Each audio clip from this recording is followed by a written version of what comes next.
A struggling restaurant owner risked everything to feed stranded truckers trapped in a brutal snowstorm. But just 2 days later, the impossible happened. Hundreds of roaring trucks lined up outside her little diner, bringing with them something that would change her life forever. Stay tuned, because this story will prove that kindness doesn't just warm hearts, it can rewrite destinies. Before we dive in, don't forget to subscribe and like this video. It helps us bring more inspiring stories like this directly to you. Nora Jennings stood behind the counter of her small roadside diner, The Last Stop Cafe, watching the snow fall harder than she had seen in over a decade. The windows fogged with every breath, and the battered neon open sign flickered uncertainly against the storm's growing fury. She wrapped her arms around herself, the chill in the air cutting through the thin walls despite the struggling heater behind the counter. Business had been slow for months, but today was worse. The snowstorm had hit without mercy, and the only signs of life out there were the massive rigs parked along the highway shoulder, trapped, their engines idling for warmth as the storm made the roads impassable. Nora sighed, wiping down the already clean counter to keep her hands busy. She glanced at the register, barely enough to cover rent, let alone payroll for the one cook she could barely afford to keep. The diner had once been her late husband's dream, a bustling hub for travelers and truckers. Now it felt like a relic clinging desperately to survival. Just as she reached for her coat, ready to close early, the door creaked open. A gust of icy wind rushed in, followed by a man stomping snow from his heavy boots. He was tall, his face red from the cold, and his coat dusted with ice. "Ma'am," he said, his voice rough but polite. "There's a dozen of us truckers stranded out there. We haven't eaten in almost a day. Is there any way you could help us?" Nora's heart clenched. She looked toward the kitchen, knowing full well that her pantry was running low and the next supply delivery had already been delayed because of the storm. Feeding one or two would be a stretch. Feeding a dozen? Impossible. But then she remembered the nights she and her husband used to sit in this very diner, dreaming about how it would always be a place of warmth and kindness, no matter how hard times got. Without hesitating, she nodded. "Bring them in," she said softly.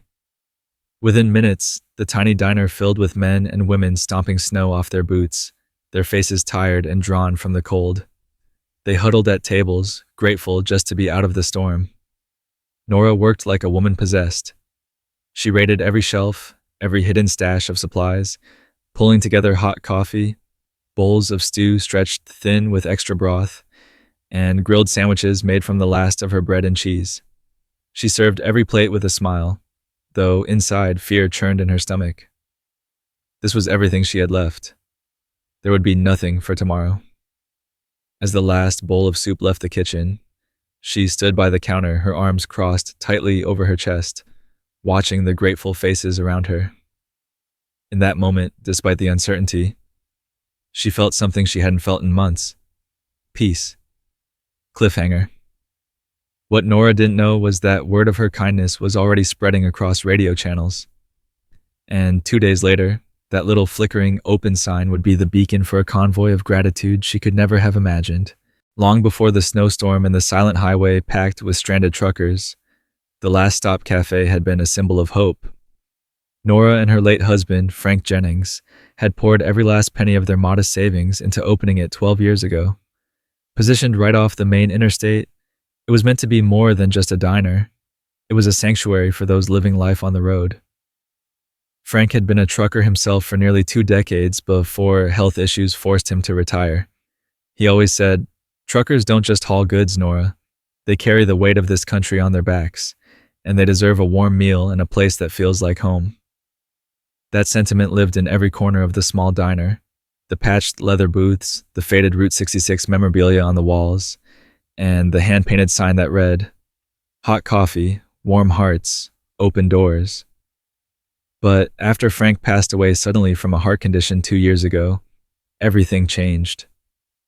Without his steady hand and magnetic charm, business began to dwindle. The big highway chains were swallowing up the independent diners one by one. Trucks rolled past her exit without stopping, and Nora fought daily to keep the lights on. Every month, she faced impossible choices: pay the utilities or restock the pantry, keep the heater running or fix the leaking roof. Her regulars had faded away, and now most nights, the only company she had was the rhythmic hum of the old jukebox that still played Frank's favorite country ballads. As the storm had approached, she'd already been wondering how much longer she could fight to keep the doors open. She had secretly circled job listings in the local paper, even though the thought of giving up the diner felt like betraying Frank's memory. And then, just as she had nearly lost all hope, that snowstorm arrived. That day, as the storm roared and the trucks lined up along the highway shoulder, something shifted in Nora's heart. She could almost hear Frank's voice echoing through the empty kitchen. When people are in trouble, you help them, Nora, even if it costs you everything. And that's exactly what she had done. Now, sitting alone at the corner booth, 2 days after the storm, she stared at the empty cash register and the last unopened can of beans sitting on the pantry shelf. Her stomach ached from hunger, and the heater had finally sputtered to its last breath. How long could she survive like this? Just as despair settled over her like a thick blanket, the faint, unmistakable rumble of engines broke through the stillness. At first, she thought it was a trick of the mind, but as the sound grew louder, she stood and moved to the frosted front window. Her breath caught in her throat. Over the horizon, a line of headlights appeared. Dozens of them, then hundreds, truck after truck, stretching as far as the eye could see, and they were all headed straight for her little cafe. The sound grew louder with every second, a deep, rolling thunder of diesel engines and heavy tires crunching through snow and ice. Nora pressed her palms against the fogged-up window, her heart pounding against her ribs. This wasn't a dream. It wasn't a trick of the mind. They were coming, hundreds of them. One by one, the trucks began pulling off the highway and into the wide, frozen lot in front of the Last Stop Cafe. Their polished chrome grills gleamed against the snowy landscape, engines idling as drivers climbed down and stood together in the bitter cold. Men and women bundled in thick jackets and worn boots formed a growing circle outside the diner. It was as if the storm had never passed, the air thick with anticipation. Some held handmade signs, others simply stood in silence, hats pressed to their chests. Nora slowly opened the front door, the cold air biting at her cheeks. Before she could even step outside, a familiar figure emerged from the crowd. It was Hank Dalton, the same trucker who had first walked into her diner 2 nights ago, exhausted and starving. But today, his shoulders were squared with pride, and his eyes shone with something that made Nora's throat tighten. "Miss Jennings," he called out, his voice loud and steady despite the bitter cold. "We're not here for a meal today. We're here because you reminded us of what this country is supposed to be about. You opened your doors to us when no one else would. You gave us warmth, food, and kindness, even when you had almost nothing left." He turned toward the massive convoy behind him and raised his voice. "It's time we return the favor." A cheer erupted from the crowd. Drivers began unloading supplies from their trucks, boxes of fresh food, bags of flour and sugar, cases of coffee, canned goods, fresh produce, even brand new kitchen equipment. One by one, they carried it into the cafe, their boots stomping across the frozen ground with purpose. Nora stood frozen in the doorway, tears streaming freely down her cheeks. For so long she had given without expecting anything in return. And now, standing before her, was a living testament that kindness never truly goes unnoticed. As the sun broke through the clouds for the first time in days, the entire parking lot seemed to glow. Trucks stretched endlessly down the highway, a convoy of gratitude that no news camera had captured. Yet everyone in town would remember for years. One young driver placed a carefully folded piece of paper into Nora's hand before heading back to his rig. She unfolded it slowly, her fingers trembling. "For every meal you gave, expect 100 to come back your way." The Brotherhood of the Highway. And as Nora looked out over the sea of grateful faces and endless trucks, she realized this wasn't the end of her story. It was just the beginning of something far greater than she had ever imagined. Despite the heartwarming scene still playing out in her parking lot, Nora couldn't ignore the tight knot of anxiety twisting in her chest.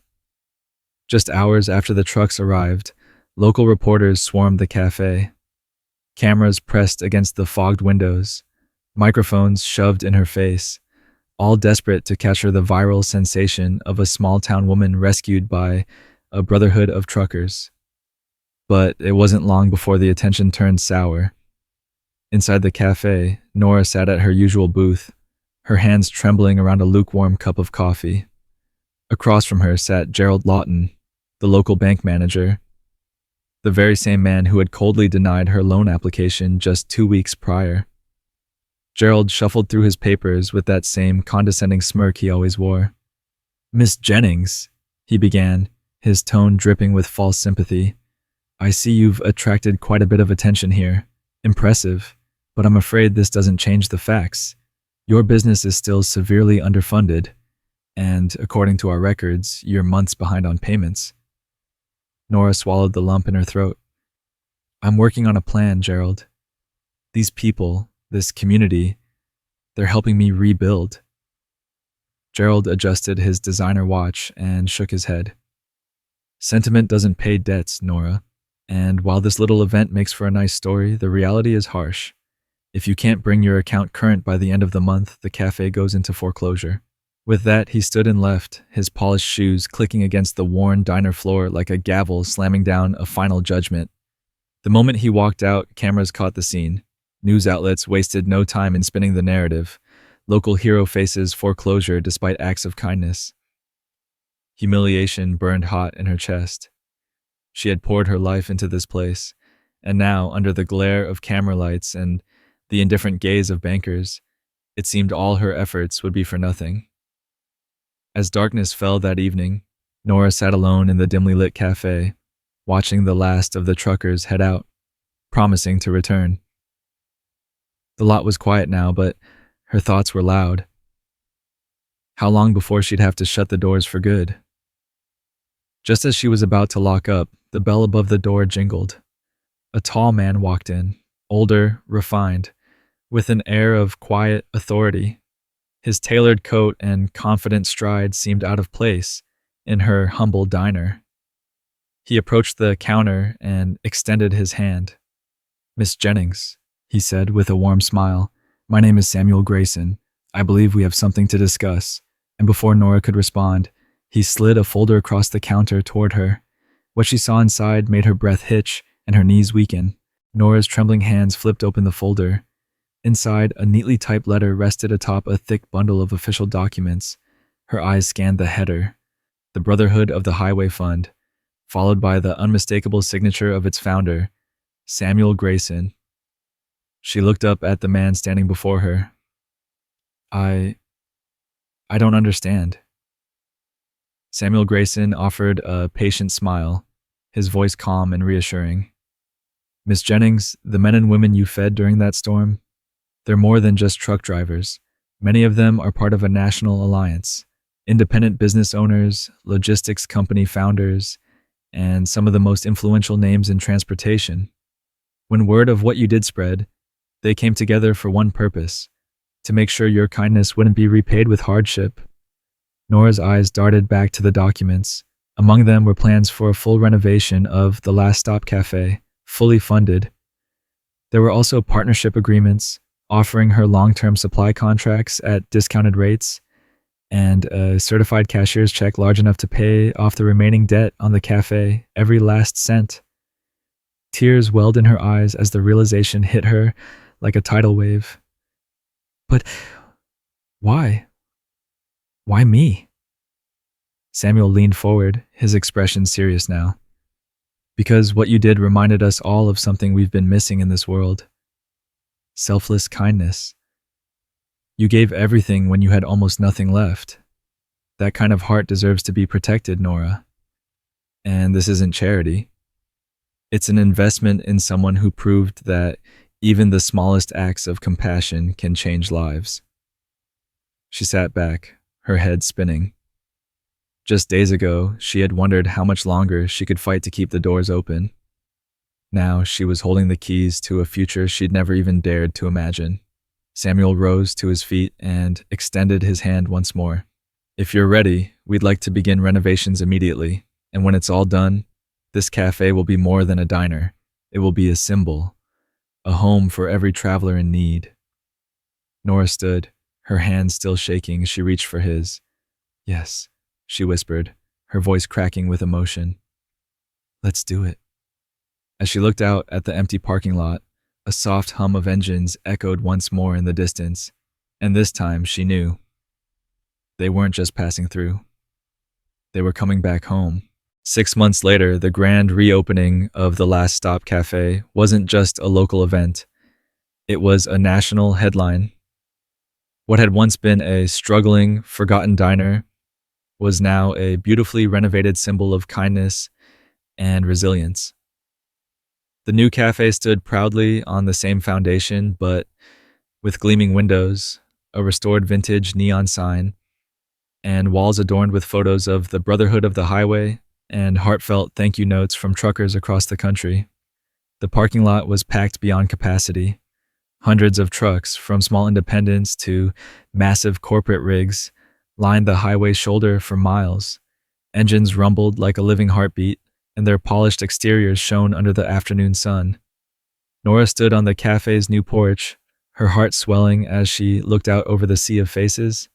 Beside her stood Samuel Grayson, who had become both a business mentor and a trusted friend. And in front of the cafe, a small brass plaque had been installed, reading, "Kindness served here, in memory of Frank Jennings, a friend to all on the road." Her daughter, Emma, who had returned home to help run the cafe, wiped away tears as the mayor stepped up to the microphone. Today, the mayor announced, his voice carrying across the crowd, we celebrate more than just the reopening of a beloved diner. We celebrate what happens when one person chooses kindness over comfort, generosity over fear.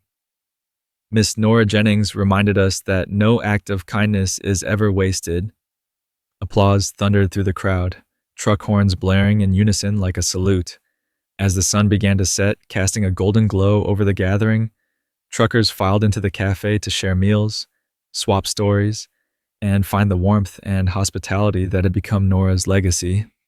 Later that evening, after the last of the guests had gone and the cafe was quiet once more, Nora sat at her usual corner booth, a steaming cup of coffee cradled in her hands. She looked around at the lively, vibrant space, her heart finally at peace. Samuel joined her, sliding into the seat across from her. "You know," he began, with a soft smile, "what you built here, it's not just a cafe, it's a monument to everything this country should stand for." Nora nodded, her voice barely above a whisper. "It's everything Frank and I dreamed of, and more." She glanced out the window where the last trucks were pulling away under a sky bursting with stars, and for the first time in years, she didn't feel like she was holding on to the past. She was building a future. If this story touched your heart, subscribe to the channel and leave a like. Share it with someone who believes kindness can change the world. Together, let's keep these stories alive and remind everyone that sometimes the smallest good deeds bring about the biggest miracles. Until next time, stay kind and keep believing.